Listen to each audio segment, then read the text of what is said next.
Esto es Semblanzas de la Ciencia, qué bueno que está con nosotros esta tarde, porque hoy vamos a hablar sobre un tema que sin duda para Michoacán es muy importante y para algunos estados vecinos igualmente, como es el caso de la migración, y nos acompañan desde Zamora, desde el Colegio de Michoacán, el doctor Ariel Mójica Madrigal y el doctor Gustavo López Castro. Sin duda esta cabina nos sentimos muy contentos por su presencia y muy agradecidos de que estén esta tarde con nosotros.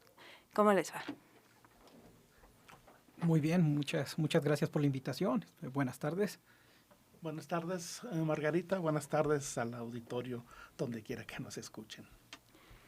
Sabemos que están trabajando ustedes en el Observatorio Regional de las Migraciones allí en el Colegio de Michoacán. ¿Qué es y qué hacen ahí en este observatorio? Mira, Margarita, el observatorio es una instancia del Colegio de Michoacán en la que buscamos dar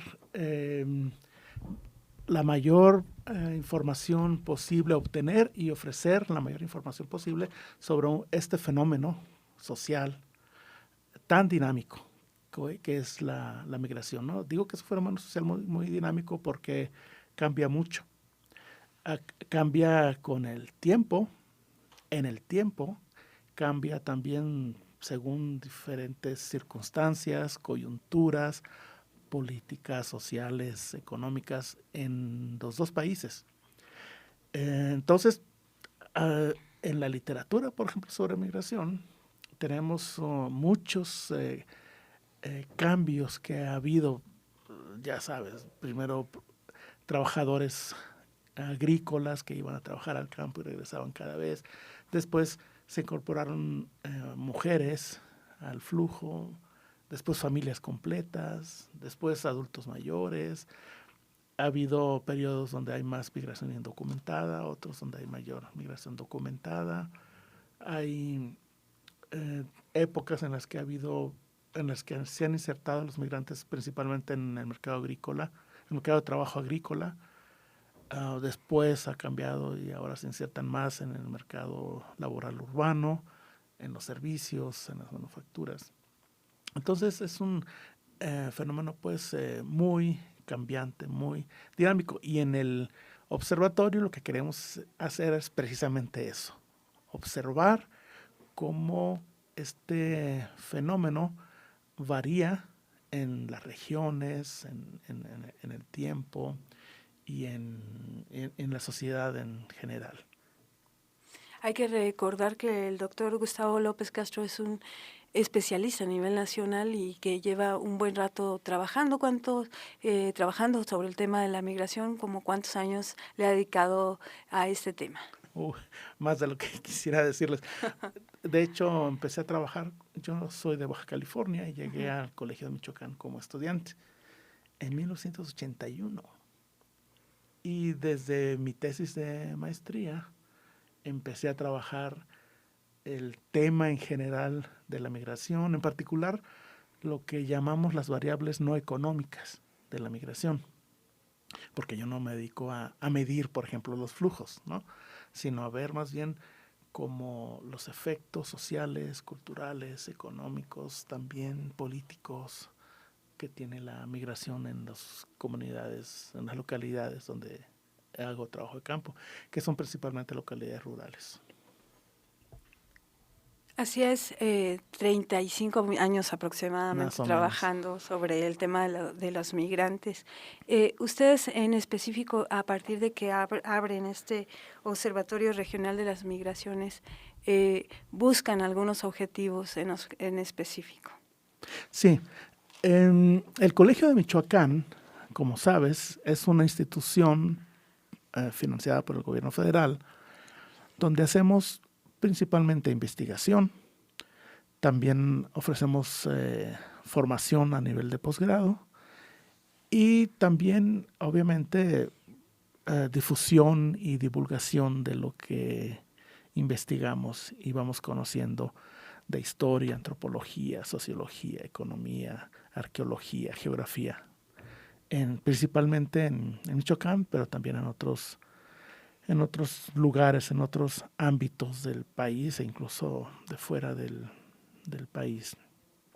Entonces, la migración fue desde el inicio en el colegio uno de los temas principales, ¿no?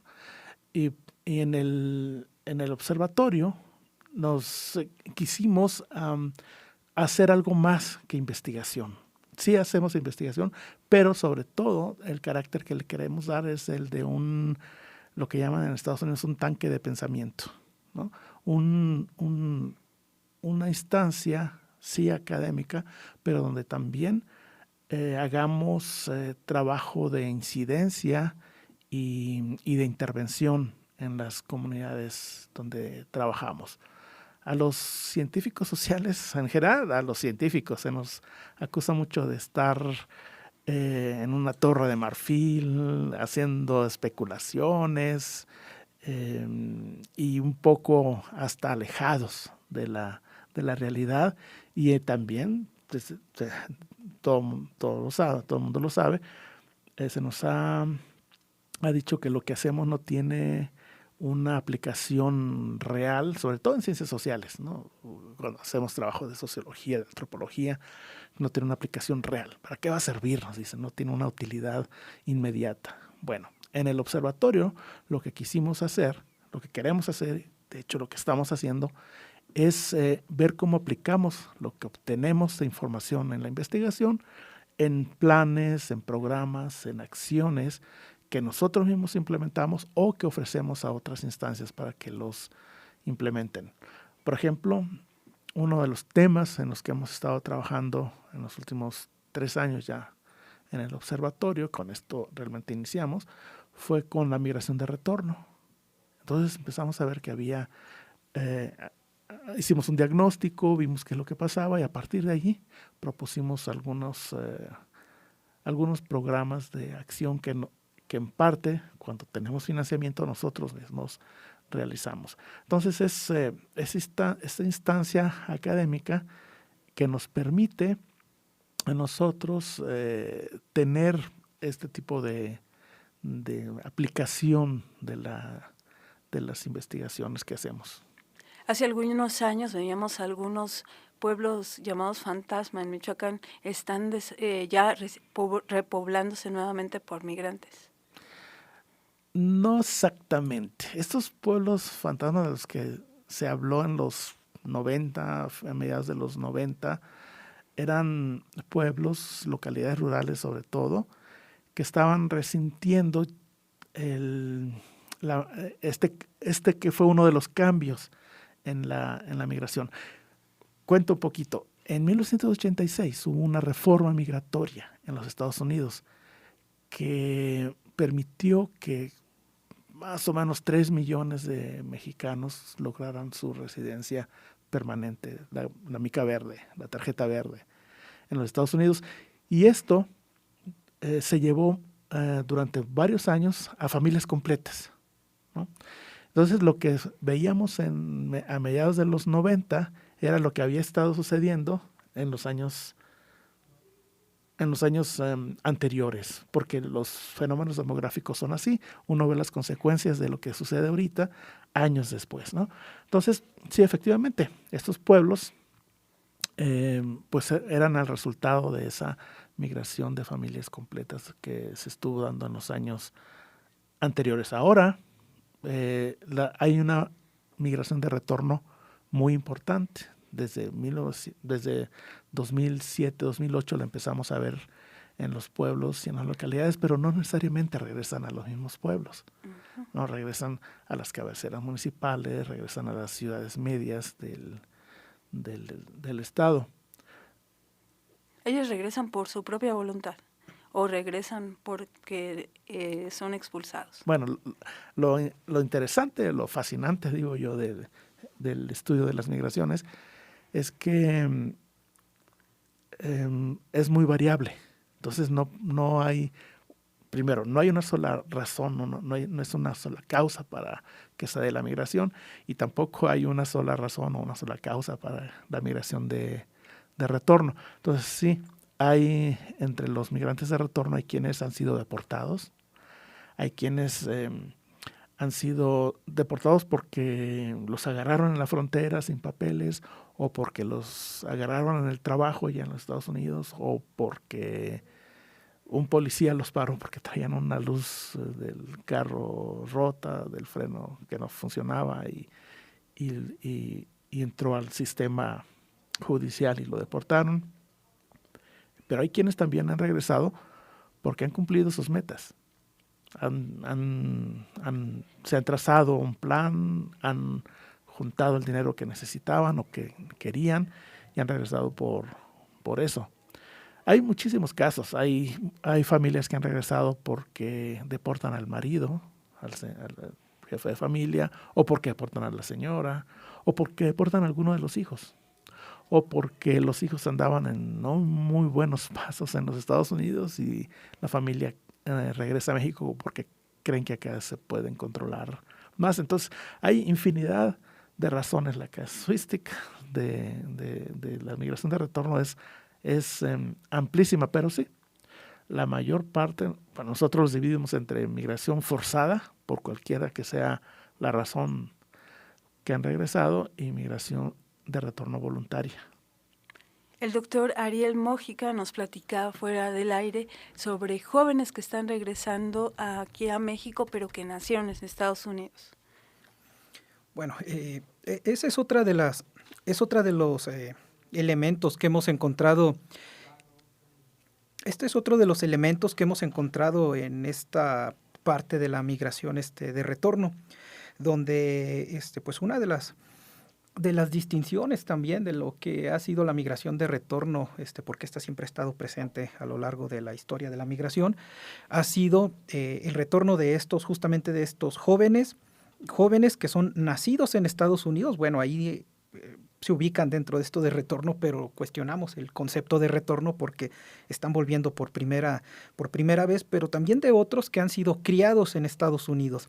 Estos se fueron a la edad de 2, 3 años, regresan a los 18, 22, 28 años, entonces regresan criados, como me decía un mismo migrante, criados en un entorno del American Way of Life para enfrentar el Mexican Way of Life, que es un entorno muy distinto para el cual, en el cual fue criado, en el cual aprendió, obtuvo habilidades laborales, obtuvo una serie de capitales que al momento de regresar a las comunidades rurales son habilidades y capitales que le son poco útiles. Esto es parte también de lo que hemos encontrado en este gran tema que ha sido la migración de retorno. Así es, nosotros también estamos viendo algunos flujos distintos en cuanto a algunos pueblos que tenían una tradición de migración, algunas ciudades que tenían una tradición de migración, pero que ahorita estamos viendo cambios, han disminuido el flujo de algunas ciudades y de algunos pueblos y se han presentado en otros.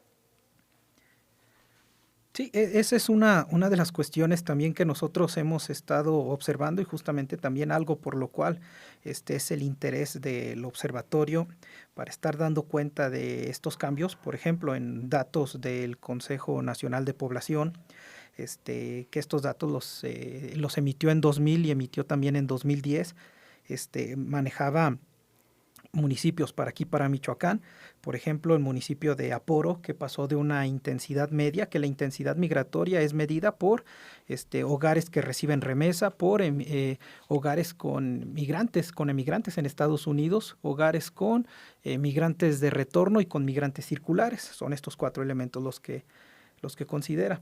Y por ejemplo, el municipio de Aporo pasó de una media a una alta intensidad, Epitacio Huerta de una baja a una alta intensidad, incluso son cambios bastante marcados, y el de Contepec, que también es de baja a alta intensidad migratoria.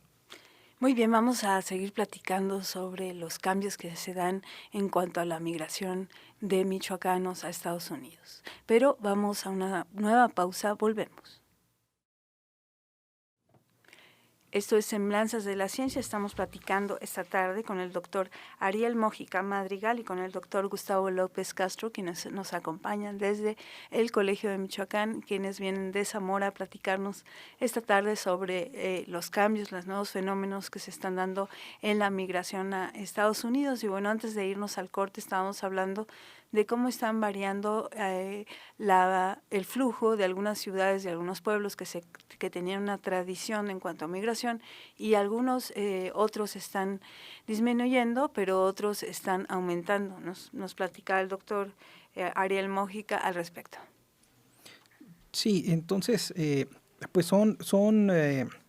son cambios que nosotros hemos detectado a través de estos datos del Consejo Nacional de Población, donde damos cuenta de aumentos, bajas en los municipios, en algunos que mantienen una estabilidad, un comportamiento migratorio, pero reitero, y un poco justo por esto es por lo que el Observatorio Regional de las Migraciones viene a hacer como una especie de monitoreo también para detectar este tipo de cambios, y no esperar como este tipo de datos que son cada 10 años y nosotros tener esta información de primera mano.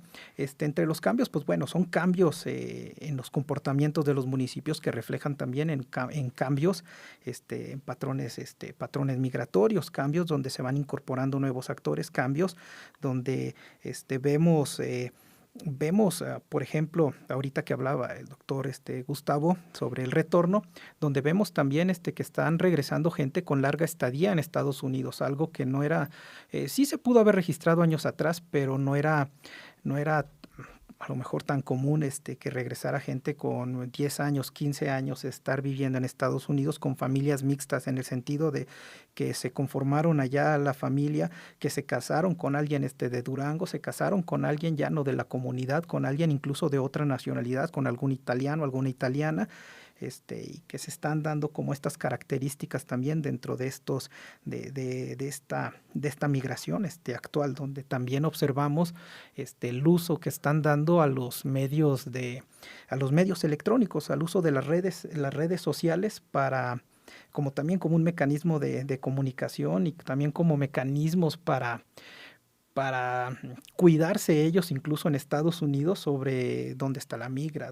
hacia dónde, por dónde ir, dónde no está tan vigilado. Entonces son como otro tipo de comunicación, comportamientos que estamos visualizando, y que son cambios que también pues los podemos observar en la misma, no solamente en esta cuestión de los patrones migratorios con estos datos, sino también utilizando otro tipo de datos. Con la música podemos hacer un análisis de la música que ha surgido durante todos los últimos 100 años. Podemos encontrar desde aquella canción, la canción mixteca, desde la canción Lamento de un bracero, donde es música del siglo pasado, principios del siglo pasado, mediados del siglo pasado, donde se hablaba de una añoranza por el terruño, añoranza por México, por los compañeros, y vemos actualmente la música que está surgiendo en temas migratorios, y hablan por una cuestión de permanencia en Estados Unidos. Yo soy de aquí, también tengo derechos. Entonces, incluso en la música vamos viendo cómo están surgiendo cómo están surgiendo posturas respecto a la migración. Yo no soy, soy de Estados Unidos, y eso lo manejan lo podemos encontrar en la música de gente que fue criada allá, pero que ponen, no en duda, pero sí ponen en juego los sitios de origen, pero le dan mayor peso a los sitios de pertenencia, donde crean objetivos, donde crean planes, donde crean metas. Entonces son parte de lo que hemos estado observando en estos cambios en los patrones migratorios, cambios en los comportamientos dentro de las migraciones. Hemos seleccionado para este programa algunas canciones del género norteño, pero nos platicaba el doctor Ariel Mójica de que justamente en el ámbito de la música se están dando en todos los géneros, se están representando la migración. Sí, hemos encontrado, por ejemplo, en el género norteño, pues podemos encontrar los Tigres del Norte, que son pues son clásicos en ese sentido, pero hemos encontrado también bastante lo que es en el género duranguense, en el género rap, en Don Cheto, es un personaje pues ficticio, un locutor de radio que también hace mezclas entre rap, entre toda norteño, raperos no solamente mexicanos, sino chicanos o estos eh, criados en Estados Unidos justamente que entienden esta situación, que desde su propia vivencia crean toda un señalamiento, una respuesta en torno a lo que está ocurriendo en términos migratorios. También nos platicaban fuera del aire que está cambiando la migración. Antes viajaban nada más los varones, los jefes de familia, pero ahorita estamos viendo una prevalencia de las mujeres y de los niños que antes eran únicamente acompañantes del migrante o eran los que se quedaban aquí y ahora son ellos mismos migrantes. Sí, efectivamente, como decía hace un momento, el dinamismo de la migración en general, pues es bastante alto, cambios muy, muy rápidos.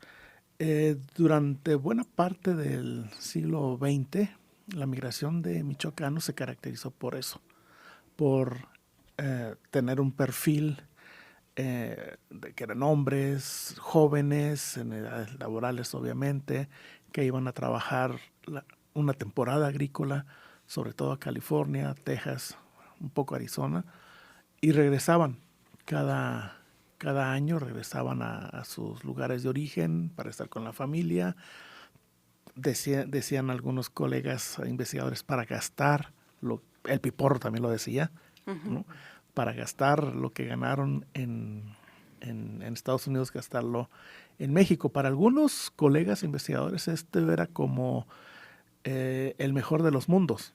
Había migración, efectivamente, iban durante un tiempo, nadie pensaba quedarse allá, o muy pocos pensaban quedarse allá, y regresaban, no constituían, entrecomillado, un problema ni para los Estados Unidos, porque no pensaban quedarse, ni para México. Al contrario, iban a ofrecer su fuerza de trabajo, a hacer crecer la economía de Norteamérica, y regresaban también a hacer crecer la economía en México y seguir criando a la familia. Pero esta migración circular se rompió más o menos a fines de los 70s. Y se rompió porque empezó a haber más control de la frontera. Entonces la gente, al tener mayor dificultad para pasar, muchos decidieron quedarse o tener estancias más prolongadas en los Estados Unidos. Ante las estancias más prolongadas, también muchas mujeres dijeron, bueno, estamos viviendo en familia o no. Entonces o me llevas o hasta aquí quedó todo. Entonces muchos decidieron llevarse a la familia, a las familias completas. Y algo que es muy común que nos digan en Estados Unidos los migrantes, aquí con un solo salario no puede vivir una familia. Entonces la mujer también entró al mercado laboral.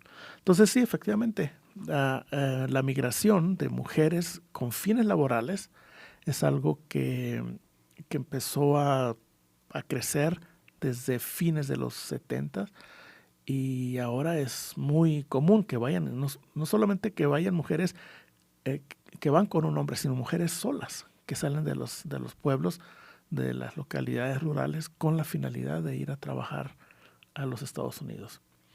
Y se van las mujeres y pues también se van los niños, ¿no? Hace 2 años vimos esto que se le ha llamado la tragedia de los niños migrantes,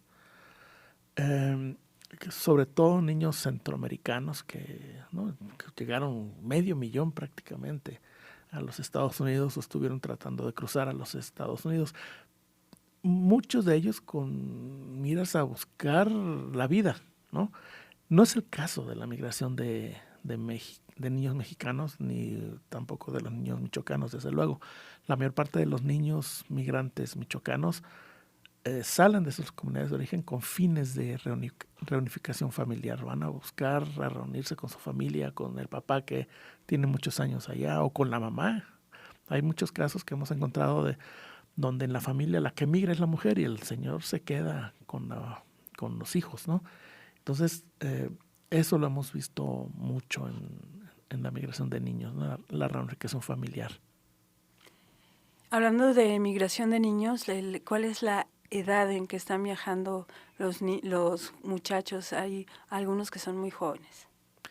Sí, bueno, cuando hablamos de niños, nosotros en nuestras investigaciones nos atenemos a la Convención de los Derechos del Niño, ¿no? Para las Naciones Unidas, todo menor de 18 años es un niño, ¿no? No habla de adolescentes o de hombres jóvenes, ¿no? Entonces, pero en la práctica sí hay diferencias. No es lo mismo decir que salió un niño o un muchacho de 17 años a decir que salió un niño de 4 o 5 años, ¿no? El grueso de los menores migrando estaba o ha estado entre los 15 y los 17 años, antes de los 18 años. Eran aproximadamente 3/4 partes del flujo de menores migrantes. Pero el flujo de niños, realmente niños desde 0 hasta 11 años, empezó a crecer. De hecho, es el que creció más, ese rango de edades, es el que creció más entre el censo del 2000 y el censo del 2010. Entonces, presumiblemente, los más grandes, digamos, los más de mayor edad, alrededor de 16, 17 años, su objetivo principal es ir a trabajar. Es ir a buscar un empleo, cualquier cosa en los Estados Unidos. Y evidentemente la de los más pequeños es irse con su familia. Uh-huh. En algunos casos hemos encontrado niños que viajan con toda su familia, con su papá y con su mamá, porque los papás quieren que aprendan inglés allá, ¿no? Pero también hemos encontrado niños que viajan solos con un pollero, porque los dos papás están allá. Y esa es una situación terrible que para los padres que hemos entrevistado es de una angustia impresionante, ¿no? Pero dicen, no tenemos otra alternativa más que hacer eso. Entonces, insisto, la migración es un fenómeno fascinante porque tiene muchísimas aristas por las cuales uno asomarse al fenómeno. Vamos a seguir hablando sobre este fenómeno fascinante, pero vamos a nuestro último corte ya. Volvemos. Estamos muy contentos esta tarde platicando con el doctor Ariel Mójica Madrigal y con el doctor Gustavo López Castro sobre un tema sin duda fascinante, como decíamos antes de irnos al corte, un tema que tiene que ver con muchas aristas y justamente mientras estábamos en el corte nos preguntábamos si los migrantes siguen desarrollándose como jornaleros o están cambiando sus formas de trabajo de empleo allá en Estados Unidos. Sí, eso también ha cambiado muchísimo. Cuando la migración era principalmente indocumentada, era también cuando el principal mercado laboral era el mercado laboral agrícola en los Estados Unidos. Tenían un patrón al que conocían, con el que era más o menos de confianza, podían llegar. Decían aquí, los migrantes nos guarda el trabajo para cuando lleguemos porque considera que nosotros somos muy trabajadores, ¿no? Cuando se dio la amnistía después, en 1986, después de eso, el migrante con su tarjeta verde podía buscar trabajo donde quisiera. No tenía que estar atado con un patrón que lo conociera o con un mayordomo que le diera trabajo aunque no tuviera documentación. Entonces esto abrió mucho el mercado laboral en los Estados Unidos. Y muchos, al llevarse a toda la familia, también buscaron mayores comodidades y decidieron irse a zonas urbanas y buscar empleo precisamente en estas zonas urbanas. Entonces ahora la mayor parte de los migrantes michoacanos, mexicanos en general, se insertan en los mercados laborales. Sí son los mercados laborales de baja remuneración, ¿no? Pero se insertan en los mercados laborales de servicios, por ejemplo, ¿no? Limpiando, haciendo jardines,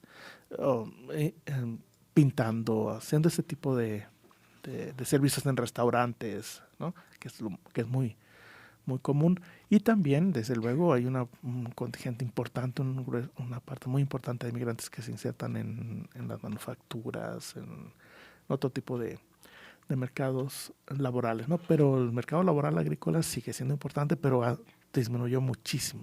No llega al 30% quizá del flujo de migrantes que se insertan en este mercado laboral agrícola. Hemos visto que algunos de ellos ponen restaurantes o sus propios negocios, aunque sean pequeños. Sí, sí, desde luego. Hay lo que se ha llamado un mercado étnico debido a la gran cantidad de mexicanos o de descendientes de mexicanos que hay ya en los Estados Unidos. Se ha constituido este mercado étnico, mercado de la nostalgia también le llaman, y sí, migrantes con espíritu emprendedor pues ponen su negocio de productos mexicanos que importan o que buscan importadores en los Estados Unidos, ponen un pequeño restaurante o en algunos casos se han constituido en cadenas grandes de supermercados o de restaurantes.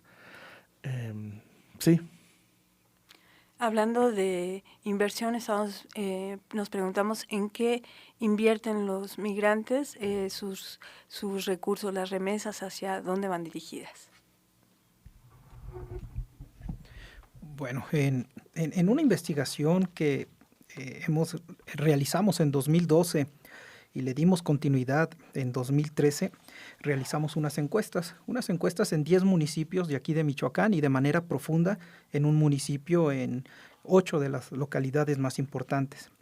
Lo que nosotros encontramos en las encuestas es en qué gastaban los migrantes la remesa. Era básicamente en alimento, en salud y en educación de los hijos. Una pequeña cantidad, era menos del 2%, eso lo destinaban a la inversión en el campo y también en la inversión en comercio. Entonces, el gasto es básicamente en lo que uno mismo gasta su salario. Hay por ahí mucho de que hay una exigencia, una expectativa de que el migrante tiene que invertir, tiene que generar en la comunidad negocios, tiene que sacar adelante una economía, pero pues también pues ellos gastan en sus prioridades.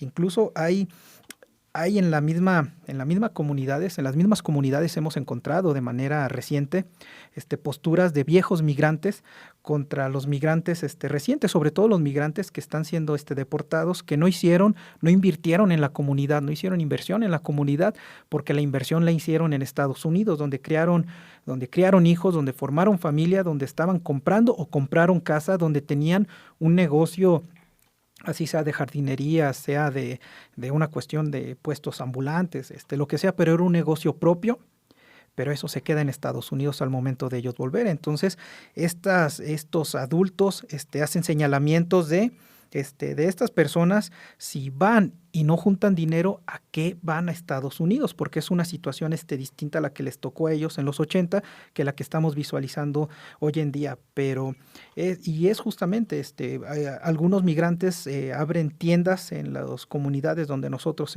realizamos trabajo. Son tiendas, pero ya hay 5 tiendas, ya hay 6 tiendas. Entonces, la inversión que hacían era como en esta pequeña tienda, una papelería, pero eran en negocios que, por decirlo de alguna forma, ya estaban calados, pero saturaban un mercado, entonces terminaban cerrando las tiendas. Pero resumiendo, ¿en qué gastan? Gastan en lo mismo que nosotros gastamos nuestro salario. Sí, nada más insistir en esto. Las remesas no son ahorros que hace la gente, no es algo extra, son sus ingresos por salario. Y sí, son muy importantes para el estado de Michoacán. Según los datos del Banco de México, en este año las remesas van a aumentar, van a crecer. Para el segundo trimestre del 2015, hasta junio de 2015, las remesas para Michoacán eran de alrededor de $630 millones. Es decir, que si continúa así esta tendencia, a Michoacán estarían entrando 2.400, 2.500 millones de dólares, que es mucho dinero, pero es dinero que entra atomizado en miles de familias. Entonces, el impacto más importante de las remesas está en el bienestar de las familias, precisamente por lo que decía Ariel, porque son sus ingresos, y los ingresos uno los gasta como uno gasta sus ingresos, ¿no? Para comer, para vestirse, para atenderse con el médico, para la escuela, para comprar algún enser. Y sí, algún enser doméstico. Y sí, esto sí tiene un impacto, digamos, a nivel general, global en la economía, porque es dinero que si no hubiera remesas no estaría circulando en la economía del Estado, pero no son esos millones de pesos que están ahí como una bolsa, ¿no? Para ser invertidos productivamente. Así es, sabemos que muchos estudiantes logran sus estudios gracias a eso. Sí, efectivamente. Platíquenos, ¿en dónde puede una persona que nos está escuchando y que seguramente pues está interesada en este tema de la migración, conocer algún material del Observatorio Regional de las Migraciones, tener acceso a algunos documentos que puedan seguir abonando en este tema? Bueno, se pueden comunicar con nosotros en el Colegio de Michoacán, con Gustavo, conmigo. El teléfono es 351-515-7100, la extensión 1400, y el correo es migraciones@colmich.edu.mx. Y seguramente también ahí en Colegio de Michoacán podemos encontrar algunas publicaciones al respecto. Sí, también pues hay hay una gran cantidad en cuanto a publicaciones sobre migración, temas no solamente migratorios, cuestiones también de historia de poblados aquí en Michoacán, cuestiones agrarias, históricas, de distintos temas. Muy bien, pues queremos agradecerles que esta tarde nos hayan acompañado, que nos platiquen de este tema tan interesante. Seguramente más adelante vamos a tener oportunidad de seguir platicando con ustedes de este y otros temas y bueno, algunos temas que se relacionan. Bueno, agradezco la invitación, reitero nuevamente, y pues bueno, cualquier cosa para el auditorio, ya dimos los teléfonos, el correo electrónico y estamos a sus órdenes. Pues muchas gracias, Margarita, muchas gracias al auditorio y que estén muy bien.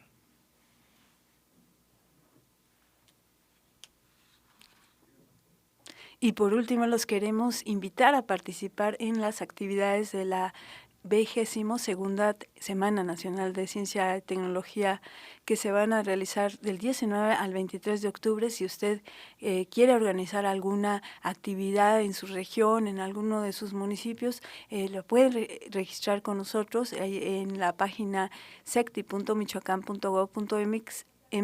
Hay un micrositio destinado a lo que será esta Semana Nacional de Ciencia y Tecnología, nada menos que 1,600 actividades que se realizan cada año en los diferentes municipios de Michoacán. Y bueno, seguramente usted nos puede proponer algún taller, alguna plática, alguna charla sobre los distintos temas que van desde las ciencias básicas hasta las ciencias sociales. Esperamos sus propuestas. Y es así como concluimos esta semana por esta ocasión. Semblanzas de la Ciencia, nos escuchamos la próxima semana.